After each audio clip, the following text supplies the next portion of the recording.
So I ran up to the garden this morning just to check up on how things were going. These are some tomatoes that grew here.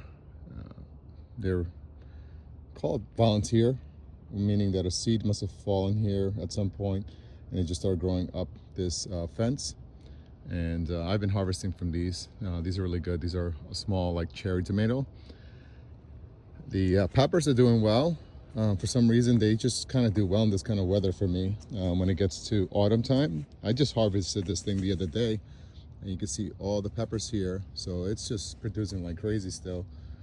And I'm sure that it'll come to an end soon, but I'm just taking advantage of much as I can harvest from them. These are nice little pepper. They're not spicy like habanero. They have a very little spice. It's more mild. My wife likes to cook with it, so we're still getting plenty of these, as you can see. These are the radishes, and then in the middle of the aisle are the beets.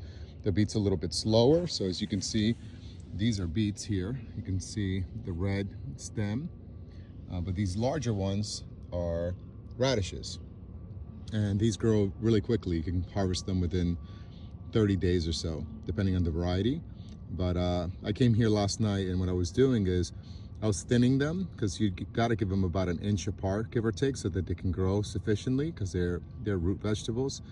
But originally I was taking them out of the ground carefully and then retransplanting it here. So I put in about 30 or 40 of them on this side just to see if I can transplant them. I've never done that, but I wanted to try. And then after about, I don't know, 8 feet or so, I decided just to cut the rest. So I thinned the rest out with a little pair of scissors I have, and I got a little bag of greens, and I'm using those for salads. They have a little bit of spice to it. They're really good. It's almost like they're pretty much microgreens if you ever had microgreens before. And these are the other plants, the lettuces and the spinach. So these are growing nicely. As a matter of fact, this is lettuce and cabbage. The spinach is on its own bed. So these are growing pretty well. It's been about a week and a half or so, I think, that they've been here, and they're doing well. And these in the middle, if you can tell, that's cabbage. That's cabbage down the middle.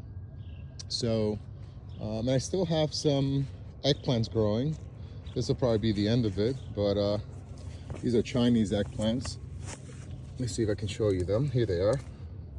So these are Chinese eggplants. They're long, and they're pretty tasty.